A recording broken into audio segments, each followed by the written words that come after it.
প্রধান উপদেষ্টা ডক্টর মোহাম্মদ ইউনূস এবং বিএনপির ভারপ্রাপ্ত চেয়ারম্যান তারেক রহমান বৈঠকে বসছেন আজ।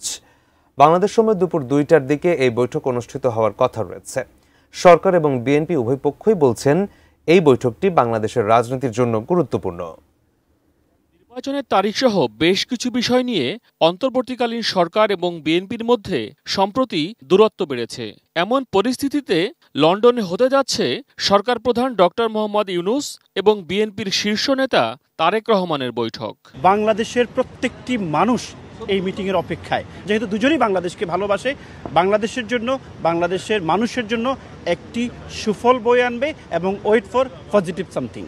লন্ডনের স্থানীয় সময় সকাল ৯টা থেকে ১১টার মধ্যে তাদের বৈঠক হওয়ার কথা রয়েছে, যেখানে মূল বিষয় থাকবে দেশের সমসাময়িক এবং ভবিষ্যৎ রাজনীতি প্রসঙ্গ। এটা ওপেন এন্ডেড, এটা যে কোনো বিষয় নিয়ে আলোচনা হয়। ওনারা দুইজন তো খুবই, তারেক রহমান বাংলাদেশের লার্জেস্ট পলিটিক্যাল পার্টির উনি লিডার, আর চিফ অ্যাডভাইজার ইন্টারিম গভর্নমেন্টের উনি প্রধান, তো ওনারা সব কিছু নিয়েই আলাপ করবেন আর কি।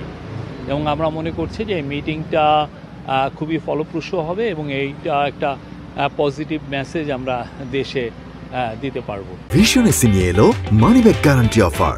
১ মাস ব্যবহার করে সন্তুষ্ট না হলে সম্পূর্ণ টাকা ফেরত। বিএনপি কিংবা সরকার কোনো পক্ষই বৈঠকের এজেন্ডা সম্পর্কে স্পষ্ট কিছু জানাননি। তবে রাজনৈতিক মহলে ধারণা, জাতীয় নির্বাচনের দিনক্ষণ, ছাত্র আন্দোলন দমনে চালানো গণহত্যার বিচার, সংস্কার এবং জুলাই সনদ নিয়ে আলোচনা হতে পারে। এই বৈঠকটি বাংলাদেশের রাজনীতির জন্য অত্যন্ত গুরুত্বপূর্ণ, বাংলাদেশের স্থিতিশীলতার জন্য অত্যন্ত গুরুত্বপূর্ণ। বাংলাদেশে যদি একটা স্থিতিশীল রাজনৈতিক পরিস্থিতির মাধ্যমে নির্বাচনের দিকে যাওয়া যায় এবং নির্বাচন পরবর্তী যাতে একটা টেকসই গণতন্ত্র প্রতিষ্ঠিত হয়, সেজন্য এই বৈঠকটি অত্যন্ত গুরুত্বপূর্ণ। লন্ডন সময় বৃহস্পতিবার তারেক রহমান ঘনিষ্ঠ বিএনপির একটি প্রতিনিধি দল বৈঠকের ভেন্যু পরিদর্শন করেছেন। বৈঠক শেষে একটি যৌথ সংবাদ সম্মেলনও আয়োজন করার পরিকল্পনা রয়েছে।